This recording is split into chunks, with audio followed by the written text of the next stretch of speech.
दर्शकगण, श्रोतागण, भाई और बहनों, मातृशक्ति को नमन। पास विशेष, मनमोहक, एक अच्छा इंसान बनाने वाला, एक नई दिशा देने वाला, जीवन में परिवर्तन लाने वाला, जीवन में गुणों की खान भरने वाला और अच्छी अच्छी टिप्स देने वाला स्वास्थ्य के संबंधी है और नई नई योजना बताने वाला कार्यक्रम में आपका हार्दिक स्वागत है, अभिनंदन है, सत्कार है, जिसमें प्रतिदिन शिक्षा के नए नए विषयों के बारे में प्रतिपादन किया जाता है। इसी क्रम में आज का जो हमारा विषय है एक सावधानी की ओर संकेत करने वाला विषय है। तो आज हमारा विषय है दुर्घटना से देर भली। भाई और बहनों, दर्शकगण, श्रोतागण, यहाँ पर दो शब्द है, एक तो दुर्घटना और एक देर भली, दो चीज है। दुर्घटना का अर्थ होता है कि कोई घटना जो घटित होती है नॉर्मल रूप के अंदर, उसको हम घटना कहते हैं। और ऐसी घटना जिससे हमको कष्ट होता है, दुख होता है और हमें खामियाजा भुगतना पड़ता है, हमें आर्थिक नुकसान होता है, हमें मानसिक अशांति होती है, इस तरीके की जो घटना पैदा होती है या घटित होती है उसको दुर्घटना कहते हैं। दुर्घटना कई तरह की होती है। जैसे मान लीजिए कि हम जो है वो दो ट्रेन के अंदर जा रहे हैं, दो ट्रेन का आपस में टकरा जाना दुर्घटना है। हम जो है वो चल रहे हैं रोड के ऊपर, तो हमारी कार या हमारा टू व्हीलर है, उसकी टक्कर दूसरी चीज से हो जाना है, ये दुर्घटना कहलाती है। और उसी तरीके से हम जैसे चल रहे हैं, चलते चलते जो है हमने सामने नहीं देखा और खड्डा आ गया, खड्डे के अंदर गिर गए, ये दुर्घटना हो गई। और दूसरी तरह की आर्थिक दुर्घटनाएं लें तो जैसे एक व्यक्ति का बहुत अच्छा व्यापार चल रहा है, लेकिन कुछ ऐसी परिस्थिति बन गई लक की वजह से, या उसका लोन लिया हुआ ज़्यादा था तो बैंक वालों ने उसको रीपे करने के लिए जो है उसके ऊपर दबाव डाला और उसका जो रनिंग कैपिटल थी उसको वापस ले लिया, उसका धंधा जो है वह धीमा पड़ गया, ये दुर्घटना है। उसके अलावा दुर्घटना ये होती है कि हम जो है नॉर्मल रूप के अंदर बात करें, वह भी दुर्घटना आती है कि व्यक्ति आराम से जी रहा है, लेकिन अचानक क्या होता है, उसको हार्ट अटैक होता है, उसको हॉस्पिटल ले जाया जाता है और हॉस्पिटल के अंदर जो उसकी डेथ हो जाती है। ये नॉर्मल रूप के अंदर दुर्घटना होती है, पर वो आती दुर्घटना ही है। घटना दो तरह की होती है, एक अच्छी घटना होती है और एक जो है बुरी घटना को हम दुर्घटना कहते हैं। अच्छी घटना का हम जो है कंपैरिजन करें कि मान लीजिए कि हमने परीक्षा दी और परीक्षा के अंदर पूरे स्टेट में या पूरी स्कूल के अंदर फर्स्ट पोजीशन आ गए, ये अच्छी घटना घटित हुई, ये हमारे लिए सम्मान की बात है। और हमारी टीम कहीं खेलने के लिए गई, मान लीजिए कि स्कूल की टीम खेलने के लिए जो है वो राज्य स्तर पर गई, जीत गई, ये अच्छी घटना हो गई। भारत की टीम जो है वो खेलने के लिए कहीं दूसरे देश के अंदर जाती है और जीत करके आ गई, ये अच्छी घटना हो गई।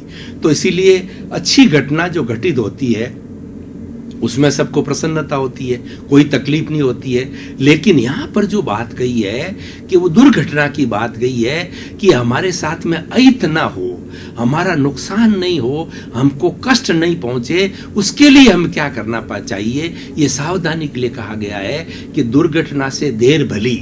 और ये स्लोगन जो है सड़कों के ऊपर लिखा होता है, रेलवे लाइन के ट्रैक पर लिखा होता है, रेलवे प्लेटफॉर्म पर लिखा होता है, जहाँ गति होती है वहाँ पर ये ज़्यादातर लिखा हुआ मिलता है कि भाई आप संतुलित रूप से चलो, कि आप इतना फास्ट मत चलो, आप इतना ओवरटेक मत करो कि जिससे कोई जो है दुर्घटना घटित हो जाए। दुर्घटना जो घटित होती है हमेशा असावधानी से होती है। इसीलिए प्रकृति का जो नियम है कि आपने भूल की, जो भूल होती है वो असावधानी है। असावधानी और भूल है एक सिक्के के दो पहलू हैं, कि आपने भूल की या असावधानी बरती, उसके परिणाम आपको हाथों हाथ मिल गए। जैसे फॉर के उदाहरण के तौर पर आप जो है वो हमारी घर की जो रसोई गैस है उसके ऊपर कार्य कर रहे हैं, रसोई गैस थोड़ी सी लीक हो रही है, लेकिन आपने परवाह नहीं की और आपने जो है वह उसको जलाना चालू किया तो घर के अंदर आग लग गई। आजकल मोबाइल के अंदर जो है बहुत से व्हाट्सएप पे मैसेज आते हैं कि हमारा मोबाइल जो है चार्जिंग के अंदर लगा हुआ है और व्यक्ति बात करता है तो अंदर से फ्यूज होकर के और व्यक्ति को जला डालता है। तो ये क्यों होता है?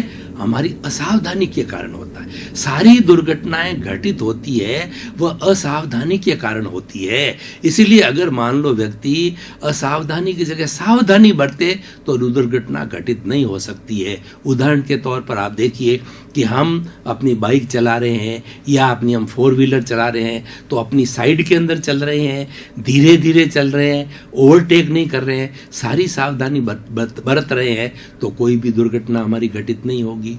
देखिए कि हमारी बाइक चल रही है और बाइक के अंदर जो है वह हवा कम है मान लो टायर के अंदर, और हमने जो है तेज ब्रेक लगा दिया तो हमारी गाड़ी उल्टी हो गई, हमारी बाइसिकल उल्टी हो गई।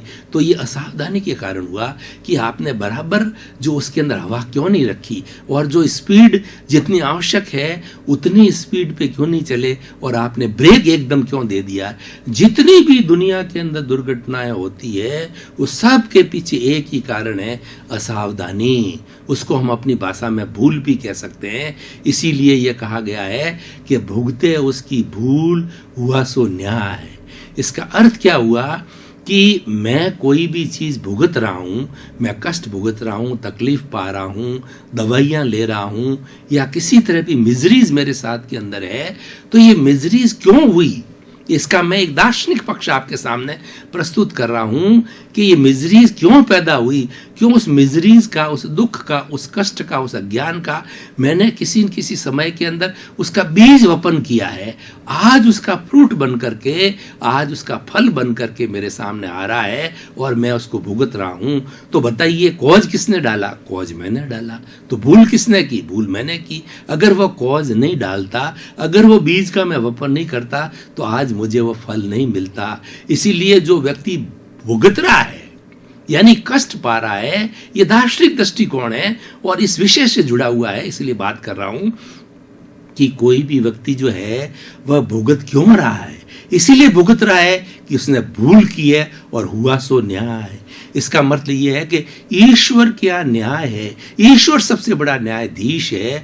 हमारा जो चराचर जगत है उसके अंदर कोर्ट है, पंचायतें हैं या मजिस्ट्रेट है, डिस्ट्रिक्ट मजिस्ट्रेट, जो भी जो न्याय करने वाली न्यायपालिका है वो साक्ष्य के आधार पर जो है न्याय करती है, और झूठे साक्ष्य भी जुटाए जा सकते हैं, यानी असत्य के आधार के ऊपर जो है कोई जजमेंट हो सकता है। लेकिन ईश्वर के यहाँ जो न्याय है ना, हुआ सो न्याय, वहां पर कोई चीज का मैनिपुलेशन नहीं है। ईश्वर की जो सत्ता है इतनी परफेक्ट है, इतनी ऑनेस्ट है, इतनी सत्यवादी सा पूर्ण है कि वहां पर कोई गलती नहीं होती है। इसीलिए हम कहते हैं कि जगत के अंदर बहुत सी भूलें करते हैं, दूसरों को कष्ट देते हैं, किसी का शोषण करते हैं, हम चोरियां करते हैं, डकैतियां करते हैं, शैतानियां करते हैं, व्यभिचारिता करते हैं। तो ये दुर्व्यसन जो हम पाल रहे हैं, ये बुरे बीज हम वपन कर रहे हैं। इसका परिणाम हमारे आने वाले जन्म के अंदर, अगले जन्म में हो या उसके किसी भी जन्म के अंदर, जो ये उदय का जब समय आता है, जितने पीरियड तक जो है ये कर्म हमारी आत्मा के साथ रहता है, इसीलिए हुआ सो न्याय। उसी तरीके से मैं ये बात कहूँ कि दुर्घटना से देर भली। आप जो है दुर्घटना को टालना चाहते हो तो थोड़ी देर हो जाए उसकी चिंता नहीं है, और सारी दुर्घटनाएं जल्दबाजी के अंदर होती है। अब देखिए कि ट्रेन चल रही है और ट्रेन के अंदर जो है वो आजकल सब इलेक्ट्रॉनिक बेस्ड के ऊपर सब कंट्रोल्ड है, कंट्रोलर के पास है, कंट्रोलर को सब ध्यान रहता है। अगर कंट्रोलर ने थोड़ी सी गड़बड़ कर दी और उसने जो है एक ही प्लेटफॉर्म के, एक ही कहना चाहिए पटरी के ऊपर 2 को डायरेक्शन दे दिया, तो देखिए उसकी छोटी सी नींद, मान लो नींद के अंदर उसने दे दिया, या अज्ञानता में दे दिया, या बेसमझ के अंदर दे दिया, तो 2 ट्रेनों के बीच के अंदर टकराव हो जाता है और हजारों लाखों लोगों की, हजारों लोगों की मृत्यु हो जाती है और बड़ी धन और जन और धन की हानि हो जाती है। थोड़ा सा देखिए, थोड़ी सी गलती से कितना बड़ा खामियाजा भुगतना पड़ता है। हम प्रतिदिन सुनते हैं कि फला फला नेता, फला फला बड़ा आदमी जो है हेलीकॉप्टर क्रैश के अंदर मारा गया। जब उसकी छानबीन होती है तो मालूम होता है कि उस हेलीकॉप्टर की जो ओवरऑलिंग नहीं की गई थी, क्लीनिंग नहीं की गई थी, उसके अंदर ये कमी रख दी गई थी टेक्निकल, उस कमी की वजह से दुर्घटना घटित हुई। और ये अगर दुर्घटना, अगर मान लो ये कमी को दूर कर दिया जाता तो ये दुर्घटना नहीं होती।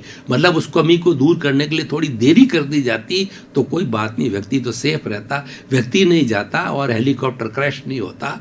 तो इस तरीके से दुर्घटना से देर भली का मतलब ये है कि आप दुर्घटना को टालो, और टालने के लिए थोड़ी सी हड़बड़ाहट या थोड़ी सी देर, ये हड़बड़ाहट में सारी चीजें होती है, जल्दबाजी के अंदर होता है। अगर थोड़ा सा उस समय थोड़ा आप संयम बरतो, थोड़ी सी देर हो जावे तो कोई चिंता की बात नहीं है, क्योंकि जीवन मनुष्य का बहुमूल्य है। हम जिंदे रहेंगे तो सारे कार्य करेंगे और हम जगत कल्याण करेंगे, परोपकार करेंगे, खुद का कल्याण करेंगे और आत्मा को मोक्षगामी बनाएंगे। जब हम जिंदे ही नहीं रहेंगे, जब हमारा अस्तित्व ही नहीं रहेगा, जब ये शरीर ही नहीं रहेगा, तो हम कोई बात करने का कोई अर्थ ही नहीं, कोई तुक ही नहीं है।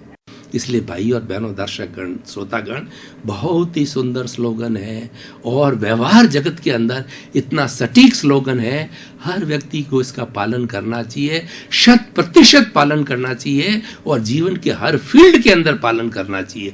प्रश्न ये स्लोगन किसी मात्र जो है ना एक सड़क दुर्घटना का नहीं है, ये दुर्घटना व्यापार पे भी लागू होती है। मान लीजिए कि आपकी फैक्ट्री है और उस फैक्ट्री के ऊपर जो है आप जो है शेड बना करके भी काम चला सकते हैं, पक्का स्ट्रक्चर खड़ा नहीं करें, टेम्परेरी स्ट्रक्चर बना के भी आप काम कर सकते हैं, जो कि उसके पक्के स्ट्रक्चर से जो है बहुत कम सस्ता है, किफ़ायती है। तो उससे क्या होगा कि हमारी जो कैपिटल बच जाएगी तो वर्किंग कैपिटल में काम आएगी, टर्नओवर के अंदर काम आएगी, सेल में काम आएगी, तो उसको आप जो है अच्छा मुनाफा कमा सकते हो और फैक्ट्री का कर्जा उतार सकते हो, मजदूरों को जो है अच्छा आप जो है वो जो सैलरी दे सकते हो। और वो पैसा आपने डेड इन्वेस्टमेंट कर दिया। डेड इन्वेस्ट का मतलब आपने ह्यूज स्ट्रक्चर बना दिया जिसकी कोई उपयोग है, उसको सुंदर बनाने के लिए बहुत पैसे लगा दिए, तो उससे क्या होगा, उससे आपका सारा जो बैलेंस है गड़बड़ा जाएगा। उसी तरीके से हमारी दैनिक दिनचर्या की भी बात करें कि आप जो है व्यवस्थित रूप से सोएं और व्यवस्थित रूप से उठें। Early to bed and early to rise is a sign of good health. हम अच्छा स्वास्थ्य रखना चाहते हैं जीवन भर, हम शतायु होना चाहते हैं, हम 100 वर्ष जीना चाहते हैं, तो हमारी दिनचर्या अच्छी होनी चाहिए। अगर हमारी दिनचर्या गड़बड़ है कि आप देखिए कि खाना सूर्यास्त के पहले खा लेना चाहिए, आप खा रहे हैं 10 बजे खा रहे हैं, 12 बजे खा रहे हैं, तो उससे क्या होगा का अपच हो जाएगा, आप पानी नहीं पी जाएंगे और रात को खाना खाते ही सो जाएंगे, गैस हो जाएगी, हार्ट की बीमारी होगी और कई तरह की ट्रबल आपको पैदा हो जाएगी, नींद नहीं आएगी। उसका इफेक्ट आपकी दूसरे दिन की दिनचर्या के ऊपर पड़ेगा कि आप जो है एकदम एकाग्रता के साथ कार्य नहीं करेंगे। इसीलिए दुर्घटना से देर भली, इस वाक्य को आप कंठस्थ कर लें। इस वाक्य को जो है वो आप एक रामबाण के रूप के अंदर माने, इसकी जो है आप गांठ बांध लें। गांठ बांधने का अर्थ है कि प्रतिकार रूप में नहीं है, मतलब इसको लर्न बाय हार्ट करने के लिए बांध दें तो जीवन के अंदर कभी भी तकलीफ नहीं आ सकती है। इसीलिए इतना महत्वपूर्ण विषय है और पुनरुत्थान कार्यक्रम ऐसे ऐसे टिप्स देता है कि जिसके माध्यम से व्यक्ति का जीवन बदल जाता है। देखिए, दुर्घटना से देर भली व्यक्ति जो हर क्षेत्र के अंदर इसको अप्लाई करता है तो उसको कोई तकलीफ आ ही नहीं सकती। फॉर एग्जाम्पल के तौर पर देखिए, हमारे पास हमारी सैलरी 10,000 की, हमको पता है कि 10,000 के अंदर घर चलाना है, तो हम अपनी लिस्ट बनाएं कि कहीं पर ज़्यादा खर्चे हैं तो हम कहाँ कर्टेल कर सकते हैं। देखिए, व्यक्ति खाना 100 रुपये में भी खा सकता है, 1000 रुपये में भी खा सकता है, 10,000 में भी अपनी गृहस्थी चला सकता है, लाख में भी चला सकता है और करोड़ में भी चला सकता है। तो अपनी ऐसे आए, इसीलिए वो अपनी इतनी चादर फैलाइए जितनी की हमारे पास के अंदर सोड़ हो, जितने पास हमारी सुविधा हो उतनी चादर को फैलाना चाहिए। हमें हर चीज को संयम करना चाहिए। सारी चीजें क्या इंगित करती है, संयम खलु धर्म साधनम, संयम खलु धर्म साधनम, संयम ही धर्म है। और जो है संयम के माध्यम आत्मभूतेषु संयम अहिंसा, हम हर एक चीज का संयम करें, खाने का, पीने का, उठने का, बैठने का, सोने का, जितना हमारा संयम करेंगे वो इससे जुड़ा हुआ विषय है। संयम करने वाला व्यक्ति जो है कभी भी दुर्घटना को प्राप्त नहीं होगा। अब दूसरी बात एक और है, निष्कर्ष की बात कहना चाह रहा हूं कि व्यक्ति ने दुर्घटना से देर भली सब प्रिकॉशंस ली, लेकिन कुछ बातें ऐसी होती है जो व्यक्ति के हाथ में नहीं होती है। गीता कहती है निष्काम कर्म करो, इसका मतलब आप पूरा पुरुषार्थ करो और फल की इच्छा मत करो। देखिए कि हमने पुरुषार्थ किया, हमने अच्छी फैक्ट्री लगाई और अच्छा इन्वेस्टमेंट किया, अच्छा प्रोडक्शन कर रहे हैं, अच्छी क्वालिटी बना रहे हैं, हमारी मार्केटिंग अच्छी है और हमारा जो है ग्राहकों के साथ अच्छा तालमेल है, लेकिन जब रिजल्ट आता है कि हमको मार्जिन नहीं मिलता, हमको फल नहीं मिलता है, तो वो कुछ नियति की बातें होती है, वो नियति पे छोड़ देना चाहिए। मैं यहाँ पर जैन धर्म को कोट करना चाहूँगा कि जैन धर्म ये बातें इस विषय से ऐसे जुड़ी हुई है कि आदमी को दुर्घटना से देर भली का पालन करने के बाद भी अगर दुर्घटना घटित होती है और कुछ ऐसा घटित होता है जो होना नहीं चाहिए, हमारी इच्छा के विरुद्ध घटित हो जाता है, तो भी आदमी को डिप्रेस नहीं होना चाहिए, तो भी आदमी को किसी तरह का जो है नेगेटिव थिंकिंग नहीं लानी चाहिए, उसे आदमी को चिंता नहीं करनी चाहिए और उसको इग्नोर करना चाहिए कि भाई मैंने तो सब कुछ अच्छी तरीके से किया, लेकिन उसके बाद भी परिणाम आए, तो क्योंकि परिणाम हमारे हाथ में नहीं है, इसलिए भाई और बहनों, दर्शकगण, श्रोतागण, इसके 2-3 पहलू हो गए। दुर्घटना के कारणों को जाने और उन कारणों को हटा करके जो है वो देर भली का मतलब उन कारणों को हटाएं तो दुर्घटना घटित ही नहीं हो। और तीसरा ये है, अगर दुर्घटना मान लो घटित भी हो जाती है सब कुछ प्रिकॉशंस लेने के बाद भी, तो भी नर्वस नहीं होना चाहिए, हताश नहीं होना चाहिए, क्योंकि ये प्रकृति का नियम है। कई बार क्या होता है कि सब कुछ करने के बाद भी लड़का साल भर पढ़ाई करता रहता है, स्टूडियस है, पूरा परिश्रम करता है, पुरुषार्थ करता है, एकाग्रता रखता है, लेकिन जब एग्जामिनेशन का समय आता है तो क्वेश्चन पेपर जो सॉल्व करने होते हैं तो वो ढंग से नहीं कर पाता है, जो उसने उसे साल भर की पढ़ाई के अनुसार नहीं आए, दूसरी तरीके क्वेश्चंस आ गए और वह मेरिट नहीं ला सका और कई बार फेल भी हो जाता है। तो व्यक्ति जो परिश्रम करते करते, सब कार्य अच्छा करते करते, कई बार जब एकदम जो है वो उसको फल नहीं मिलता है, तो हमारे खास करके युवा पीढ़ी को मैं कहना चाहूँगा, युवा पीढ़ी इतनी डिप्रेस हो जाती है कि वो सुसाइड को तैयार हो जाते हैं कि मेरी मेरिट क्यों नहीं आई, मैं गेम के अंदर फर्स्ट पोजीशन क्यों नहीं लाया, और मेरा जो है किसी के साथ में शादी होने वाली थी उसके साथ में क्यों नहीं हुई। यानी अन्य अन्य कई तरह की चीज़ें हैं जो कि हमारी जो इच्छा है उसके अनुसार नहीं होती है, तो उस केस में भी हमें डिप्रेस नहीं होना चाहिए, संतुलन बनाए रखना चाहिए। संतुलन प्रकृति का नियम है और जो व्यक्ति संतुलन बना के रखता है, निष्काम कर्म की थ्योरी पर चलता है, उसको जीवन के अंदर वो फुल प्रूफ होता है, वो होलिस्टिक होता है, उसको कहीं कर भी सावधानी रखी फिर भी दुर्घटना घटी, उसके बाद भी उसने चिंतन किया कि ईश्वर को यही मंजूर था, किस्मत को यही मंजूर था, फल मेरे हाथ में नहीं है। और मैं जैन धर्म को कोट करने वाला था। जैन धर्म ये मानता है कि इस संसार में जो भी घटना घटित होती है, अच्छी घटना घटित हो, दुर्घटना घटित हो, कोई भी घटना मात्र, जैसे अंगुली हिल रही है, छोटी बात बता रहा हूँ, इसके अंदर 5 कंपोनेंट्स, 5 फैक्टर्स, 5 जो है सब्सटेंस मिलते हैं एक साथ, जब जाकर के अंगुली हिल रही है, एनी एक्टिविटी हो रही है। वो क्या है? काल, स्वभाव, कर्म, पुरुषार्थ और नियति। मैं इसकी गहराई में नहीं जाना चाहता, समय नहीं है। तो लेकिन क्या होता है कि ये 5 चीजें मिलती है जब कोई घटना घटित होती है। और मान लीजिए हिल क्यों नहीं है, नियति को मंजूर नहीं। नियति को कैसे मंजूर नहीं? किसी को लकवा हो जाता है, किसी को कोमा हो जाता है।